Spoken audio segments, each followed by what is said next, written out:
Hey everyone, welcome back to National Park After Dark, Trail Tales Edition. My name is Danielle. And I'm Cassie. Happy June, everyone. Happy Gemini season. Oh, we're in it. We're in it. We're How are you fully feeling? in Gemini season. It's my era. It is. It Yeah. is my time to shine. So, And I'm at Cancer cusp, so maybe July is my season too. Maybe I get you Gemini. get two. Maybe I get Gemini and Cancer season as my That's so seasons. Gemini of you to say. Thank you. Cool. Well, if you're new to these episodes, welcome. These episodes are a little bit different. We will share your stories that you send in to us either at, what is our email again? stories@npadpodcast.com. Yeah, that's it for sure. Or you can go onto our website, npadpodcast.com, and there is a submission form there. We take stories of all kinds. They hopefully have to do with the outdoors in some way, but we're getting lenient as the years go on. You're wearing us down. So send it in and we'll take a peeks. Honestly, it just really needs to be an interesting story and we'll tell it. Yeah. Also, though, pro tip coming from the person who vets them is I know it's really hard to condense stories, but we get so many that are really interesting. They're just way too long to share. That's a good advice. So, pro tip, you got to keep them I don't know, I would say between a 5 and 8 minute read. Yeah, that's a good length because we do 8 of them on the show total. So for subscription. Yeah, 2 are subscription, but 3. So there's 6 of them on the main feed.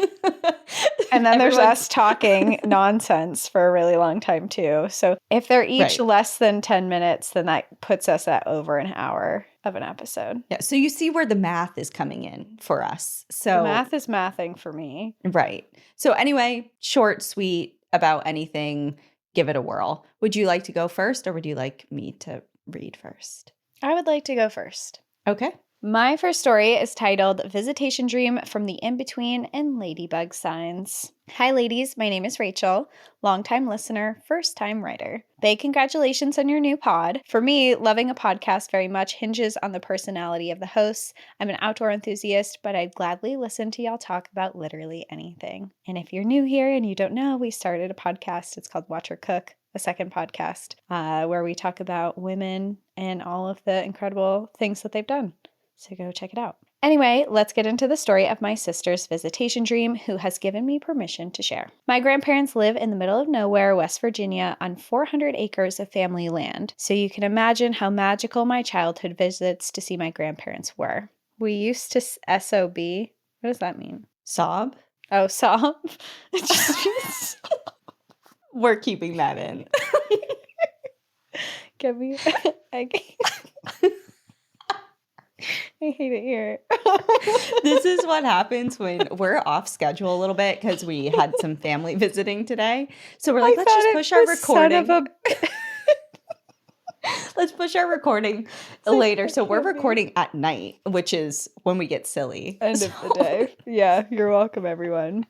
We used to sob in the car is what it says that I'm struggling so hard to read right now. Oh my God. Oh my God. All Back right. to the story. We used to sob in the car when we'd leave as kids because we were leaving paradise. I don't know why I read that. We used to son of a... I'm like, it's just a word. The way you said it, just send me. Okay. We're super serious. Reeling it back. In 2022, my grandpa was in hospice at the age of 90. He had a long life with Parkinson's, and we all knew the end was near. One evening, while my grandpa was in hospice, my sister had a dream that my grandpa was there with her. In this dream, she was lucid of the current reality and asked him, "Have you passed yet?" To which he replied, "No, not yet." He then apologized to my sister for some decisions he had made in life. My sister told him it's okay and we understand how things aren't always easy. He then said to my sister in this dream, "I'm not sure what your mom was on about when she was talking to me about the ladybugs and the hummingbirds." Flashback to 1 or 2 days prior, my mom was visiting Grandpa in the hospice. He had not yet passed, but was not responsive. My mom asked him, "What will be our sign that you're with me? Maybe a hummingbird, since you always have hummingbirds visiting your feeder on your porch at the house, or maybe a ladybug since they're all over the place in your home and we have to let them back out. This conversation took place with only my mom and grandpa present. My mom hadn't even told anyone about the conversation yet, so there's no way my sister would have known. Flash forward to the dream again. My sister didn't know about that conversation at the time and therefore didn't know what my grandpa was talking about either. My sister reassured him that it was okay to move on and that we would all be okay. She woke up and told us about her dream. My mom nearly shit a brick. She proceeded to tell us for the first time about the sign conversation she had had with Grandpa. My sister, without a doubt, was visited by my grandpa, who hadn't yet passed, but that let us know he was somewhere in between and the moment would come soon. When he did pass a day or two later, it was the middle of the night. From a whole state away, I sat straight up from my deep sleep, wide awake all of the sudden. I checked the time and immediately knew in my gut he must have passed at that moment. I went back to a deep sleep, and in the morning, I woke to a text from my mom that said, "Call me." I FaceTimed her, and when she picked up, we wordlessly stared at each other and then nodded our heads, confirming what we didn't need to say. I told her days later about shooting straight up in the middle of the night, and she confirmed that that was around the time that he had passed, and shared she had a similar experience that evening. My grandpa was buried in the small cemetery near their home. When I say they lived in the middle of nowhere, the funeral procession from the closest funeral home was over an hour long. We have actually since gotten a few signs from him in the form of ladybugs. Once I was driving in the car with only my mom and I to get coffee, and a ladybug appeared, which was strange because it was still cold out. My mom grabbed the ladybug and tried to release it out the window, but the ladybug would not go. She tried over and over to get it out of the window, but he kept hanging on. Eventually, she did send the ladybug on its way. I remember fully seeing the little dude fly out the window, and yet 2 minutes later, here's the same damn ladybug magically back in the car. We were both cracking up and freaking out. "You saw it go out the window. I know it did." Grandpa must really be trying to make sure that we know he says hello. My mom and sister are both very woo-woo spiritual people. I'm a bit more of a skeptic and also afraid of death and dying, which I know is silly because death is the only certain thing in life. I'm very type A, logical, girly, and STEM, but when things like my sister's dream happen, when there's literally no earthly explanation, it does bring me comfort that there must be something else that we just won't comprehend until it's our time. Thanks for reading. If you choose to share it, I hope someone else who has similar fears and anxieties is brought some level of comfort by my family's firsthand experience. I know you've touched the hearts of many, Danielle, with your own personal story. Words will always come short of the gratitude so many people feel for your openness.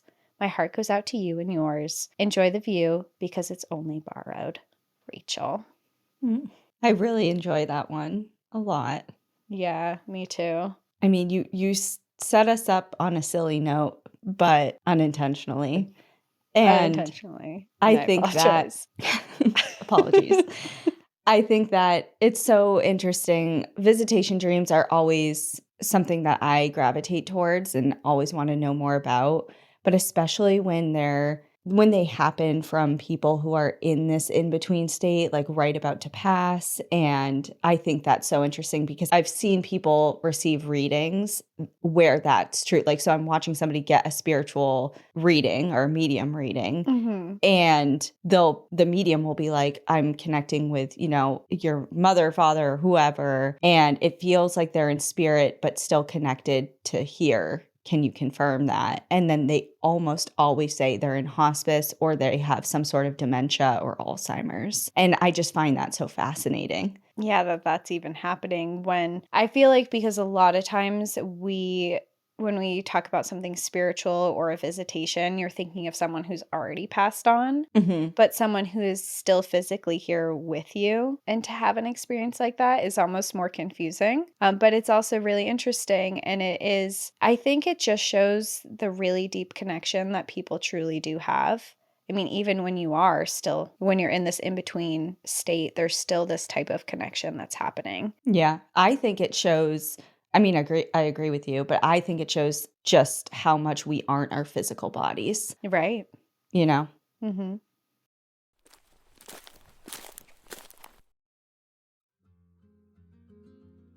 Despite our best efforts, I truly believe all of us settle far more than we actually realize, and specifically with providers. And anyone who loves getting their nails done will understand exactly what I'm saying when your nail tech does something different with your nails, whether it be the wrong color, the wrong shape, the wrong length, and they look at you like, oh, is this okay? And you're like, yeah, this is totally fine, even though you are screaming inside. Or maybe you're driving over an hour to see a specialist that's just within your insurance network. Or maybe even a dentist who wants to talk with you throughout your entire dental cleaning, and you're like, I literally can't say a word to you. Well, I'm here to tell you that you don't have to settle anymore when it comes to finding the right doctor, because with ZocDoc, you have options. ZocDoc is a free app and website where you can search and compare high-quality in-network doctors and click to instantly book an appointment. I'm talking about booking in-network appointments with more than 100,000 doctors across every specialty, from mental health to dental health, primary care to urgent care, and so much more. And I love a good filter. I want to narrow things down. And you can do that with ZocDoc by filtering for doctors who take your insurance, who are located nearby, who are a good fit for any medical need that you need help with. And once you find that perfect person, you can see their actual appointment openings and choose a time slot that works for you and your schedule. Just click and instantly book a visit. Appointments made through ZocDoc also happen fast, typically within 24 to 72 hours of booking. I've used ZocDoc more times than I can count because I move so much and need to switch doctors all the time. Stop putting off those doctor's appointments and go to ZocDoc.com/NPAD to find and instantly book a top-rated doctor today. That's ZocDoc.com/NPAD. ZocDoc.com/NPAD.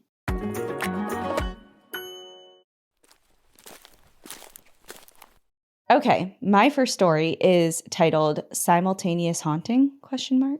Hi, ladies. I've been a longtime listener, probably for the past 4 years or so. Your podcast has helped me feel less lonely through moves, life changes, and general hard times. I've laughed and cried with you along the way, so thank you for the podcast. My story takes place next to a very popular state park in Oregon that is known for rock climbing. At the time, I was renting a house 5 minutes from the park with my fiance, his best friend that I will call Liam, and Liam's girlfriend that I will call Becca. We knew the house was previously owned by an elderly person that passed away. In one of the rooms, there was even a hospital bed that the person had used before passing. Right away, my fiance and I had some strange experiences. One time we were in our bedroom together and a half-drank protein shake flew sideways off the desk. There were no drafts or earthquakes, so we both stared at each other like WTF. The house has 3 bedrooms and my fiance and I were the first couple to move in, so we sampled the bedrooms, quote unquote. Are you getting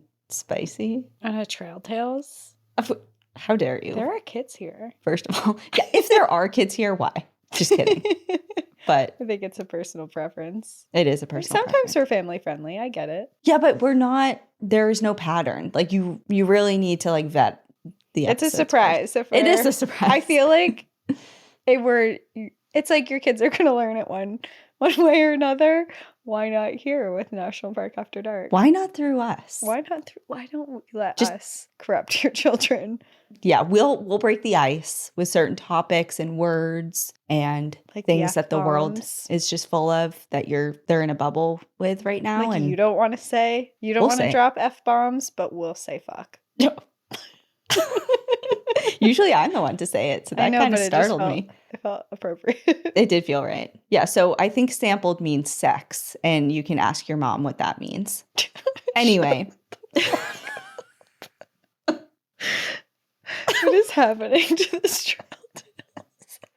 We vetoed one that had the protein shake incident and tried the one with the hospital bed. Bad idea in retrospect. That night we slept in the hospital bedroom and kept waking to the bed being shaken, just enough to wake you up initially, with it growing progressively more aggressive as you woke up. My fiance crawled under the house to see if there was anything house-related underneath that room that could have caused the shaking. But nope, that bedroom was rolled out too. We were left with the last bedroom that had a ton of shelves in it. I mean, stacked from ceiling to floor all the way around the room. Becca and Liam moved in and chose the protein shake incident room, and life went on as normal with the occasional feelings of being watched and unexplained thuds. One night in particular, my fiance and I were asleep, and I had the sensation that fingers were being forced into my mouth and prying my jaw open. I hate that. Oh, I hate that in this context. Mm. Another sex thing. Shut the What's happening? Okay, reel it in. Okay. No. That is awful. Like, that's really terrifying. Unless you're consenting, I guess. You're right. I screamed and shot awake and genuinely felt like I was going to die from fear. My fiance rubbed my back and calmed me down, and I did my best to go back to sleep. In the morning, I walked into the kitchen where Liam was drinking his morning coffee. We had regular chit-chat before he erupted with, "Dude, Becca had the gnarliest night terror last night. She scared the shit out of me because she woke up screaming. The blood left my face and I felt like I was going to pass out. Of course, I immediately freaked out and told him that I also had a quote-unquote night terror. All of us agreed it was creepy as fuck, but Becca didn't believe in ghosts, so she chalked it up to coincidence. But we all know what we say about that, right?" We do. Flash forward another week or so, and I was shopping at the grocery store that was directly across the street from the house. A worker there approached me and asked, "Hey, you live at that house across the street, right?" Normally, I do not tell men that I do not know where I live, but I could tell that this was going somewhere interesting, so I told him yes. He replied, "I don't want to freak you out, but us employees like to think that the ghost from your house haunts this grocery store. I've been closing by myself and loaves of bread will fly off the shelves and land aisles over." He recounted another time that a full liter of water fell off his desk while he was completely alone in the store. I told him about all the crazy stuff that was happening to my housemates and I at our house, and he seemed like he wasn't surprised at all. He also told me that he had toured the home when it first went up for sale, and that there was one room in particular that was stacked ceiling to floor with porcelain dolls. Can you guess whose room this was? Yep, mine. The previous owner had been an avid collector / doll repairer, and the Ew. numerous shelves were once filled to the brim with dolls. Ew. That's also a nightmare of mine, is waking up and having, when I was a kid, I had porcelain dolls Mm-hmm. and they were on a shelf in my bedroom. And at night I used to turn them around because I didn't like them looking at me. But you liked them enough to have them. I think they were gifts or something, and I Oh, felt bad right. getting rid of them.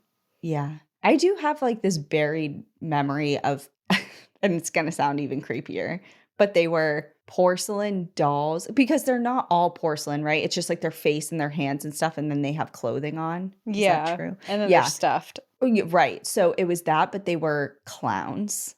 And my Nana had my dad's mom, for some reason, had a collection of them, and for some reason I Acquired them. acquired like a good amount of them. And when like she passed away and then he passed away, so they were definitely, on my hands. And then I felt bad throwing them away, but I also didn't want them, so I left them at my mom's house, who had been divorced from my dad since I was like 2 years old. She's like, the last thing I need is your dad's mom's creepy porcelain clown dolls in my home. So I think we ended up ousting them to Goodwill or something. I was going to say, if you have them, I'm petitioning that for the next scary episode, you just put them on a wall behind you. No, no, they're long gone. They were way too creepy. I don't know what the draw is with. It was a thing. Clowns. It's funny. Or dolls. Well, dolls dolls were such a Victorian era thing. Yeah, but like I don't know. Porcelain dolls. I feel like as time goes on, I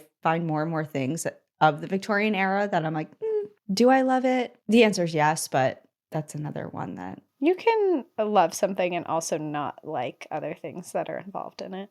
Yeah, I don't know. Wait, so you don't have those dolls anymore? I don't know what happened to them. Probably. I mean, I was a kid.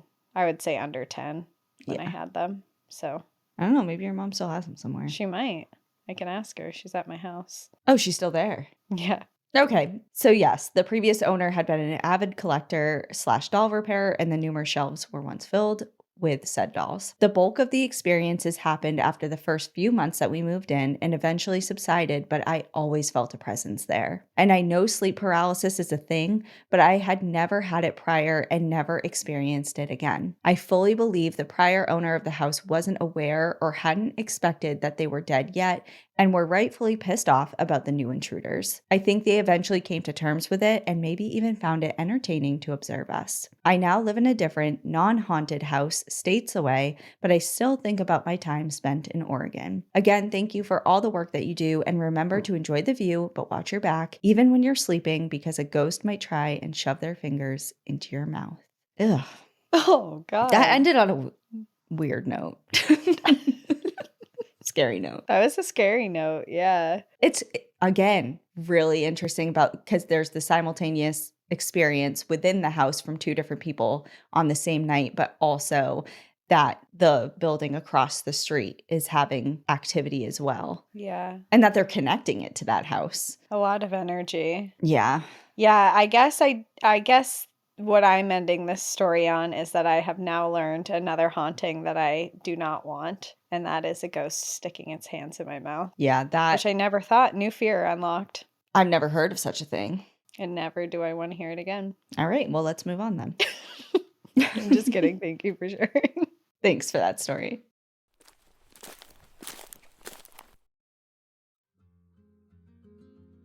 We all know prices are going up on just about everything as of recently, so being smart with your money isn't just a good idea, it's essential. Managing subscriptions, tracking your spending, and cutting costs can feel overwhelming. It's a lot. But luckily for all of us, Rocket Money takes the guesswork out of all of that so you can easily make smart decisions. Rocket Money is a personal finance app that helps find and cancel your unwanted subscriptions. It monitors your spending and helps lower your bills so you can grow your savings. With Rocket Money, you can see all of your subscriptions in one place, which is so helpful for me because I'm such a visual learner and I need to see it to understand it. And that way I can make smarter decisions on the ones I don't need anymore. And we all know time is money. So thankfully, Rocket Money can help you cancel the unwanted subscriptions you no longer need. And their dashboard gives you a very clear view of all your expenses across all of your accounts. You can easily create personalized budgets with custom categories to help keep your spending on track. You can see your monthly spending trends in each of those categories so you know exactly where your money is going and maybe revise some of your spending patterns. And you can even get alerts on bills if they increase in price, if there's any unusual spending activity, or if you're getting close to going over the budget you set for yourself. And if you need an advocate, Rocket Money has your back. They will even try to negotiate lower bills for you. They'll automatically scan your bills to find opportunities to save, and then you can ask them to negotiate for you. They'll deal with all of the stuff that you don't want to, like dreaded customer service. Rocket Money has over 5 million users and has saved a total of $500 million in canceled subscriptions, saving members up to $740 a year when they use all of the app's premium features. Cancel your unwanted subscriptions and reach your financial goals faster with Rocket Money. Go to rocketmoney.com/NPAD today. That's rocketmoney.com/NPAD. rocketmoney.com/NPAD. My next story is titled Hunter's Cabin. Hey NPID, my name is Chris and I've been a listener for 2 years now. I love what you guys do, admire the community you've built, and respect the circle of information everyone contributes to. This story happened very recently, April 14th, 2025. It was a beautifully blue, cloudless day, 60 degrees Fahrenheit here in Carroll County, New Hampshire. Side note, I love hearing you guys mention towns and places I've been to / drive through going to work every day, like Meredith, New Hampshire, and the Kangamangas Highway, of which I have a story of that highway I'll share as well at some point. I love a local New Hampshire story, and I love Carroll County too. It's beautiful over there. Anyway, I was hiking Red Hill Trail in Moultonborough, New Hampshire by myself to take some photos with my old camera before I upgraded to a new one. Usually I take the trail that goes straight to the Firewatch Tower at the top, but this time I decided to take a different route. This one leads to an abandoned hunter's cabin, as well as some rock foundations of an old storage building and such. I'd seen the signs for it before, and now I needed to know if it was just a husk or what. I took my time on the trail, collecting photos of mushrooms, foliage, and the sun peeking through the gnarled branches above. It's important to note that there was a slight breeze and very little forest sounds. Things like squirrels and chirping birds were deathly silent today. Also, The forest itself was pretty bare, given the nor'easters we got hit with the past few weeks, preventing a lot of vegetation from growing, so any noise from me or anything/anyone else would be easily heard and located, considering I could see through all the forest with the lack of vegetation. I can second this, even though I'm not in New Hampshire. I'm in Vermont and we had no foliage and it has been freezing up until pretty much today. I crested a small hill that still had some snow compacted on the walking path and saw the cabin, standing tall and seemingly in great shape. I took out my DSLR and started recording a video. I approached carefully, listening and observing everything around me, taking in the serenity and the atmosphere before entering. I was surprised to see that the door was opened and that the inside was fully accessible. I was just doing my thing, making a little vlog clip and talking quietly to myself when suddenly I heard what Hold on a minute. Did you say vlog? Yeah. That's really sweet of you. Why? Because it's vlog. Get away from me. I cannot lose it. We're also keeping that in. For context, when I couldn't read sob, it was in all capital letters.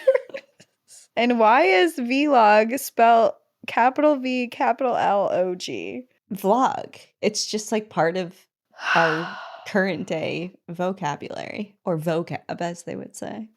Is that what they say? Because I don't know what anyone says anymore. I can't keep up. Oh. Okay, so they're vlogging. They're vlogging. They're vlogging. They're vlogging, vlogging.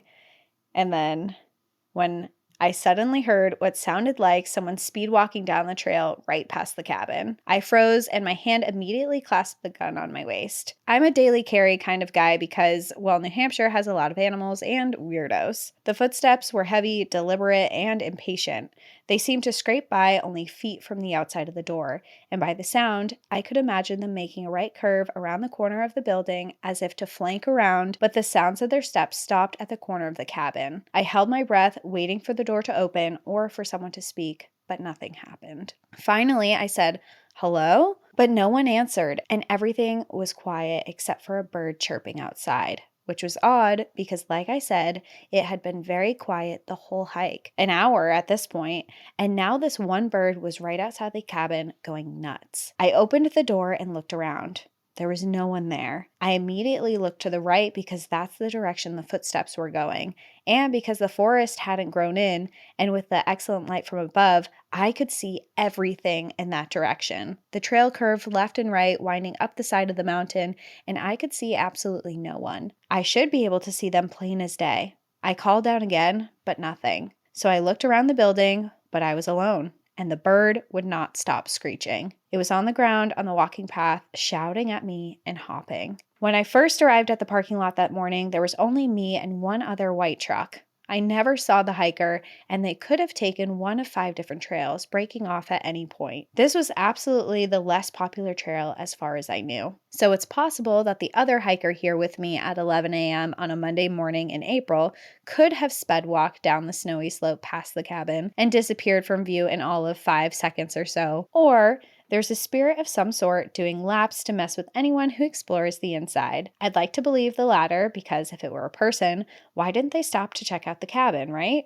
It's too cool not to. I'll attach a link to the video I recorded of the event and you can judge for yourself. I have so many other creepy stories I'm going to write in when I find the time, but for now, be aware and stay safe during all of your travels. Chris. I would also like to believe it is a cabin spirit. Yeah, it's weird to hear something so vividly walking around and then to look and see absolutely nothing. And also with the bird signaling and indicating that there's some sort of disturbance. Mm-hmm. That's also a big indicator, I think, that something happened. Yeah. And I also appreciate the way that he painted the scene because, especially anyone from New England, like you legit can see so far and sound travels so clearly when it's like that before the vegetation fills in and stuff. Do you really not have anything up there? We do now. This was in April. No, I'm talking about you because you're like this was the first warm day and things are starting to. No, I was saying this is the first warm day. But when this was back in April, because he said this was April 14th or something, back then we didn't have anything at that time either. Yeah. Now everything, finally, we had like our green up where everything became bigger. I mean, things are still popping out now, but it's probably only been like this for like a week and a half. I think everything exploded here when we got, like, when we were in San Diego for that week, or when I was there for like that it did not explode here during that time. It definitely did down here, but cool. Well, we will attach a little clip of the video when we post this on socials, so maybe we can all judge for ourselves. Cool.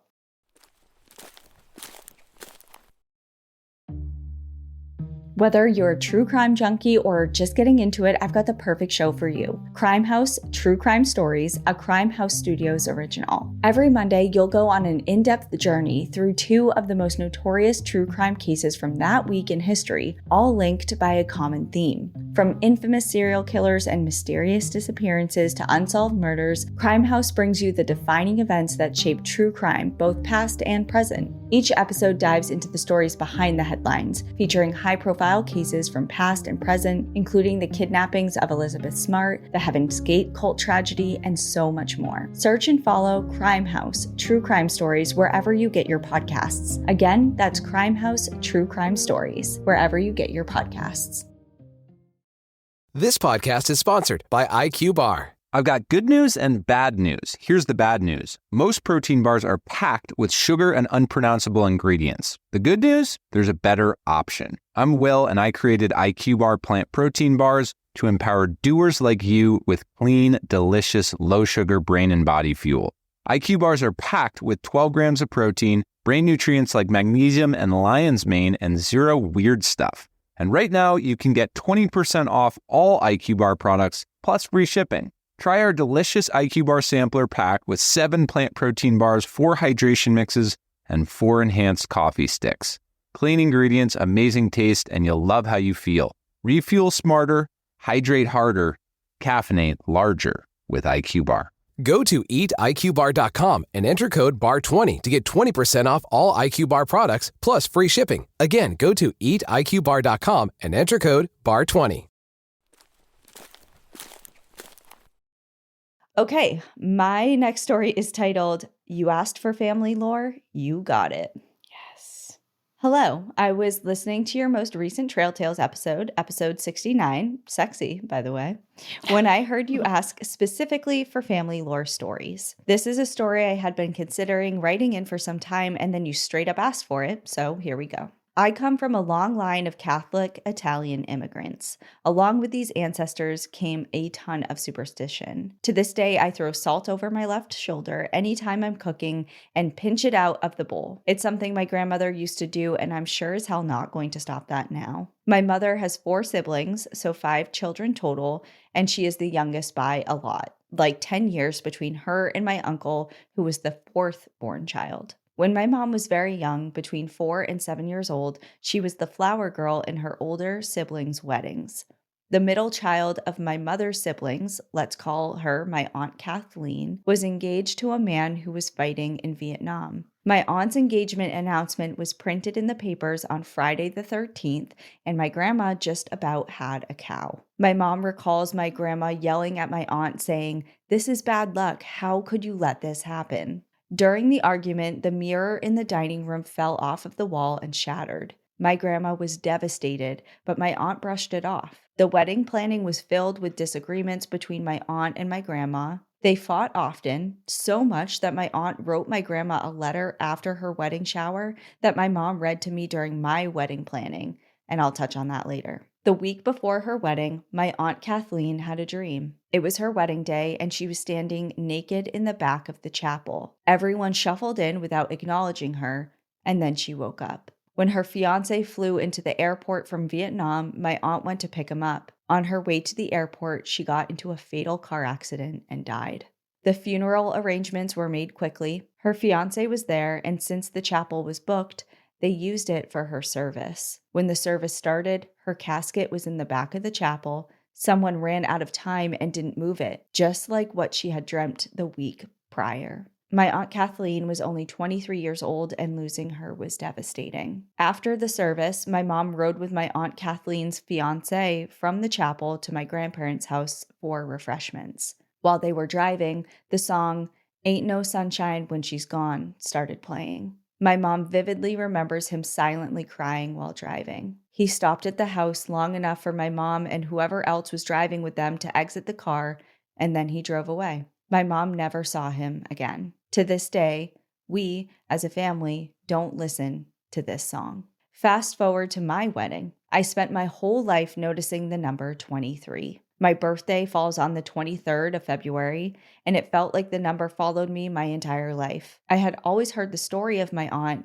and I had always felt a connection to her. I turned 23 during my own engagement and was petrified that I might die. The planning was difficult, and my mom and I didn't always see eye to eye. So after my wedding shower, my mom gave me the letter that my Aunt Kathleen had written to my grandmother, the one I alluded to before. I was shocked by what I was reading. It was as if I had written it myself to my own mother. And when I finished reading it, I looked up to my mom with tears in my eyes. But I had no words. My mom then told me that she was sure a part of my aunt lives on in me. That since I was born, I've always reminded her of my aunt. I'm also the middle child, and there are so many other traits that I have that none of my other sisters have that are so like my aunt. And that's the family lore. I will carry my aunt's legacy of kindness and gentleness, something she will always be remembered for. It's an odd thing to feel so connected to a family member who I've never met, especially after spending a majority of my life wondering what the connection was, only for my mother to confirm it. So here's your sign to enjoy the view, but always look into your family's superstitious past, because there might be a piece of a dead family member living through you. All of the best, Julia. Wow, it was really interesting how that all tied together and just your connection with your aunt. I know. And it's so strange. I mean, I have never witnessed it, but I've heard stories of people who, people in older generations kind of looking at either their children or their grandchildren and seeing similarities of people who have passed on in the family that they either never, those children never met or couldn't have imprinted upon, certain mannerisms or the way they speak, or just different connections to different family members that are no longer alive that you can't, it may not be like, this is a reincarnation of this other person, but it's interesting to see the connections that family members hold throughout the generations, and especially when there's deeper connections that draw you together. Yeah. You can't help but think if there's something more to that.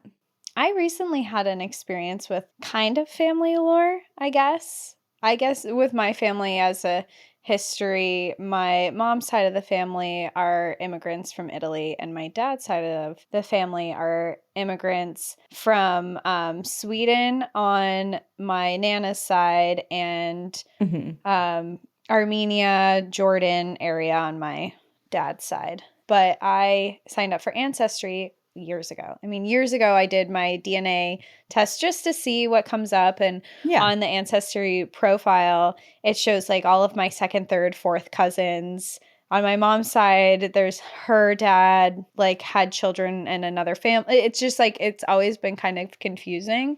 And so I have a ton of matches, but I don't really understand them. So I've kind of like let it sit there for a while. Yeah. And I got a message on Facebook last week, I guess. Yeah, it was last week. And it was a woman who I think is about my age. And she was reaching out on behalf of her mom because her mom is my dad's cousin. And she found out that the person who she thought was her father her whole life was not her father through a DNA test. And her father was actually my Nana's brother, which would be my dad's mom's. This is where it gets confusing. I feel like when you explained this to me before, I felt I understood. So it's my dad's mom. It's her brother. Okay, so you're... I don't really know what that makes him for me. I don't either. We're related. I just don't know the word for it. But so my Nana's brother. Right. It's my Nana's brother is this woman's father, who she had thought her entire life was this other man. And her mom had died when she was a child. So she didn't know anything about her father outside of whoever this person is. I don't know the whole background story. But she reached out because they had been doing deep dives on Ancestry and looking up all of the family history up here in New England if they're not in this region. And they were searching for him and they could not find pictures anywhere of this person. And she reached out to me being like, do you have any photos of him? My mom just wants to know what her father looked like. She's like, I know you probably have not met him, but I'm wondering if your dad might have a photo of him. Because it was your dad's uncle. Uncle. Right. Yeah, it was my dad's uncle.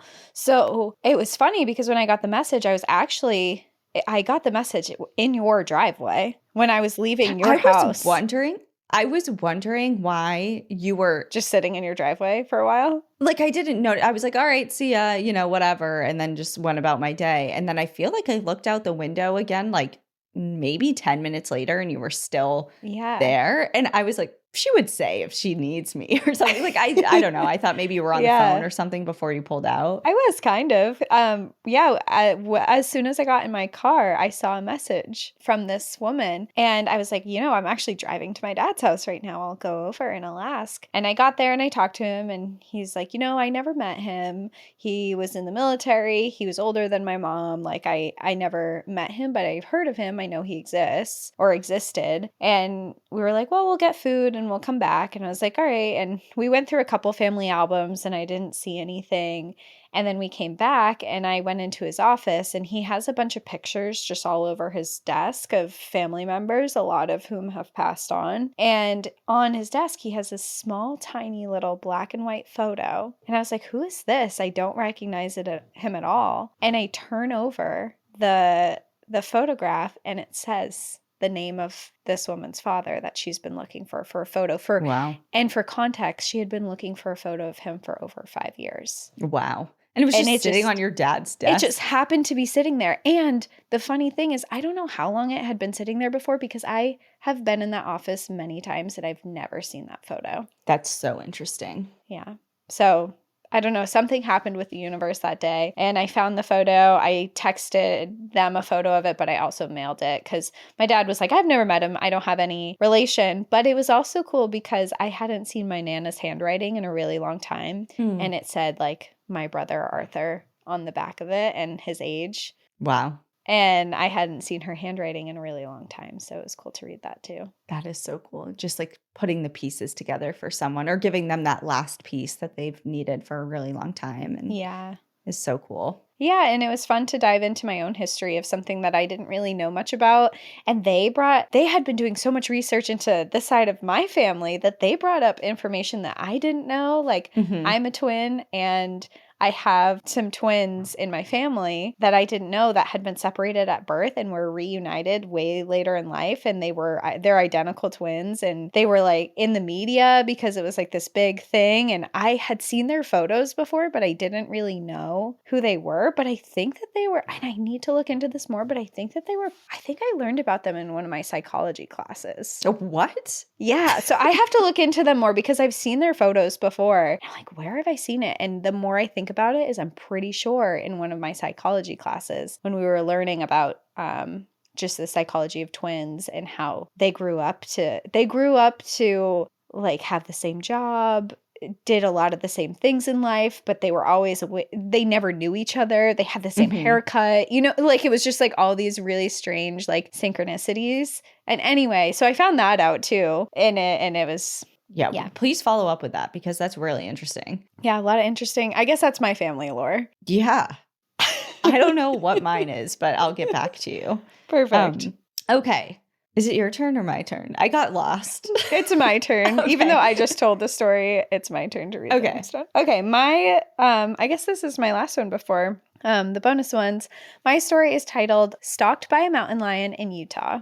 Hi, ladies. My name is Alex, and I love your podcast. Currently trying to visit all of the U.S. national parks, and I love listening to your podcast as I travel to each one. Back in 2022, my mom and I traveled out to St. George, Utah for me to run in the St. Georgia Marathon. Ran the race on a Saturday and unfortunately ended up with a mild injury that left me limping afterwards. The injury was a bummer because my mom and I had plans to visit each national park in Utah the following week, which we still did. While I was hurt and sore the day after the race, we decided to go on a small hike at a state park near our Airbnb just to get out and explore. The trail I chose was only about 2 miles, and it was an out and back trail. It was right after dinner time when we set out for the trail, so the sun was starting to set, but we knew we had plenty of time to hike before it was dark. We were taking our time on the trail, I'm still limping, and admiring the beautiful red sand and stone around us when we both noticed there seemed to be a bird following us. It should be noted that this trail has tall mountains on either side of us,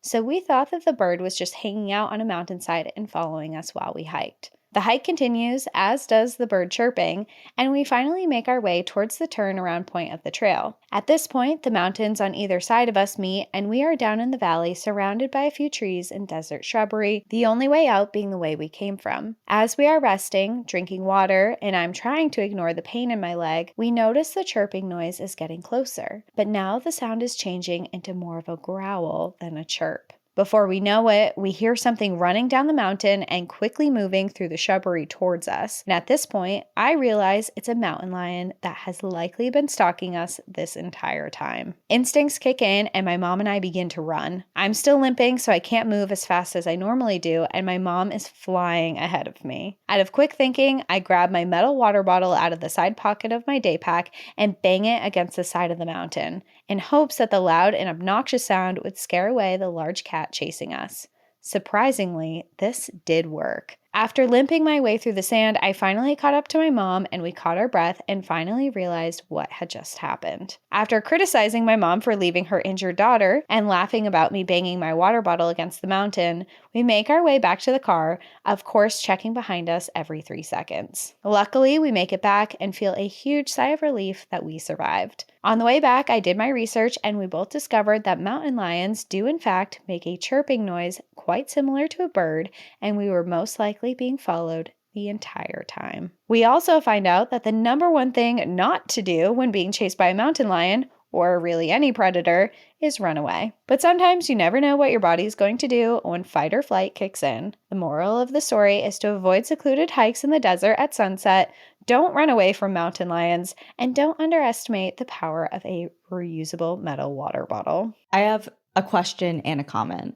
My question is, I know exactly the vocalization that she's describing, because it does sound exactly like a bird chirping. But I guess my question is, when I feel like I'm not sure why it would vocalize like that if it was actively stalking and trying to be quiet. Yeah, why like would it usually be? they come, usually they're silent and you don't see or hear them until it's too late. Right. So like the vocalization to me, and I don't know, I guess the question lies in when do they typically emit that vocalization? Like I felt like it was more of like they're calling out to their cubs or something like that, or communicating in some way, versus why would you want to announce your presence? But maybe then they got too close. Yeah, or something. I'm not sure. So Yeah. that's kind of like my question. And my comment is, I can totally see how that water bottle sound would startle the shit out of anything, because anytime that happens around me, it always scares me so badly. Like if somebody drops it's a loud. metal water, it's so jarring. Yeah. So that's a good move. Good Yeah. instinct. Also, your mom left you in the dust. She was going to be fine. With an injury, too. She's Mountain like, lion's yep, like, she's a perfect. goner. And she took off. Oh, God. Well, yeah, if someone's got to go down, it's got to be the person who's injured, right? Yeah, survival of the fittest. And if you get injured in a marathon, that's not your mom's fault. You're right. She's just out there to survive. She did her duties. She birthed you. She's on her own now. Okay, my last story is titled Dead Dad Signs in Starved Rock State Park. I will get to it right away because this is kind of long. But I love you guys and travel to parks all the time, so I always pick and choose what to listen to so I can time my travels with your stories, which is sometimes amazing because I learn new things, but also terrifying, like listening to The Devil's in the Details episode while walking the trail where the murders happened. Oops, didn't mean to be that immersive. That is quite an immersive experience. Yeah. My dad passed away in a tragic work accident 5 years ago, and some days it feels like it was just yesterday with the weight of grief dragging me into the darkness. Danielle speaking about her dad sending her signs, as in a dead opossum, sparked a memory in me that I just felt the need to finally share. My dad raised me mostly on his own, which couldn't have been easy for a single man in the 80s and 90s who had to deal with so much pink and Barbies and horses. He was my hero, my rock, and my sounding board. He always encouraged me with my love of travel and being outside. So much so that in my 20s, I packed up my life in my Jeep and went to work at the Old Faithful Inn in Yellowstone, which turned into 10 years of seasonal work exploring some of the most amazing places our country has to offer. We hiked all the time when I was growing up. A notable place to be Starved Rock State Park in Illinois, the park that had an intense backstory and is probably haunted by the ghosts of Indigenous people, as well as a horrific and needless murder of 3 women on one of my favorite hiking trails that you guys covered. Before every adventure day, we would stop and get McDonald's coffee for him and a hot cocoa for me. He also always squirreled away those blue-wrapped Rice Krispie treats as a Summit treat, which I had carried into adulthood before advancing to Summit beers. Oh, those little Rice Krispie treats are so good. Like, I remember them being everywhere. I felt like I had a large amount of those growing up, and I can't tell you the last time I had one. They were a staple of our childhood. Or even saw one, really, at the store. Yeah. You know, when's the last time you saw those little individual square? They were the perfect size, just a little sweet treat. I don't know. That's a good question. Bring them back. Bring them back. The year after he passed away, I took a 7-month road trip across the country to see the sights we loved, sights he wanted to see, and to spread his ashes at our favorite waterfall and mountain range. Starved Rock was the first stop. I felt depressed and despondent, thinking I had made a huge mistake quitting my job and leaving everything behind. While sitting on a bench mid-trail, petting my new puppy, an older man came and sat down next to me. At first, I was super annoyed. Could he not tell I am going through something? Why did he have to sit at this bench? There is another one just across the way. He huffed an apology and said in the sweetest Midwest tone, "Thanks for sharing your bench with me." I couldn't be mad and turned to speak with him and noticed his McDonald's coffee cup. I laughed and said, "Man, I wish I was prepared as you. I could go for a hot coffee with this chill." He responded, "Oh, no coffee for me. It's hot cocoa," which I thought nothing of at the moment. We chatted for about 10 minutes while he caught his breath.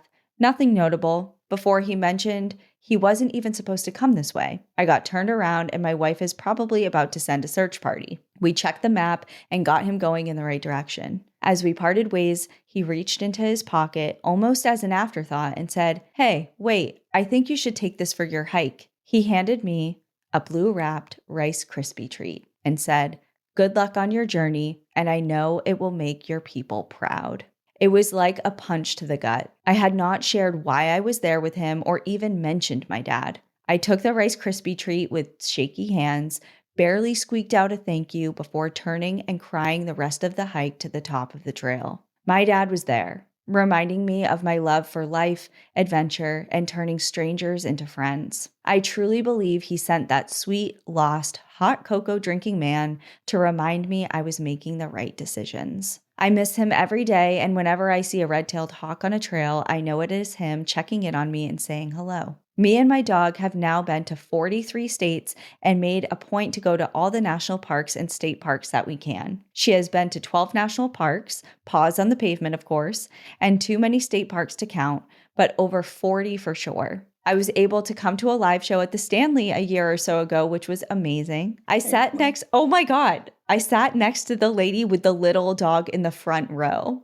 Do you remember she had a little white dog? My dog is not nearly as well behaved as to sit through a show. I'm going to make it on one of your trips someday and will annoy you with thousands of photos of her if provoked. Thank you, ladies, for your stories, using your voice to protect our parks, and for being open and sharing your grief, Danielle. And thank you for letting me share mine, Natasha. I love that story. And I know, I feel like we repeat this all the time, but there's no such thing as coincidences. And to have this experience through another person is really special. This story has it all. And there's to me, there is no, like, I understand there are explanations for almost everything, but how can you, when has anyone ever offered you a Rice Krispie treat that you just bumped into them and they're like, oh yeah, you should have this. And they're drinking like and your family's proud of you. And your family's proud of you. Like, what are the, it's just, I mean, that's really kind and I would accept that under any circumstance. But just when you tie it together with why you're there, the tie that you have with that personally, that doesn't happen for no reason. No. God, that was a good one. Natasha, that is a sign if I've ever heard one. I'm really happy that happened for you. Almost got me there a little bit. I reeled it in. Okay, is that it? Yeah, I think that's a great story to end on. But if you do want to hear 2 more stories, you can join us on Patreon or Apple subscriptions. I have one. Mine is titled, The One Time the Puget Sound Almost Swallowed Me Whole. And mine is titled, Almost a Mountain Lion Snack. Oh, another mountain lion story. Guess so. All right. Well, we'll see you all there. In the meantime, enjoy the view. But watch your back. Bye, everyone. Bye. Thank you for joining us again this week. If you have a trail tale of your own you'd like to share, you can write to us at npadstories@gmail.com or visit our website at npadpodcast.com. Bonus trail tales and content are available to Patreon members and Apple subscribers. Follow the show on Instagram, TikTok, Facebook, and X at National Park After Dark. And if you prefer to watch our episodes, you can find us on YouTube at National Park After Dark. And as always, if you enjoyed the show, please take a moment to rate, review, and subscribe wherever you listen to podcasts.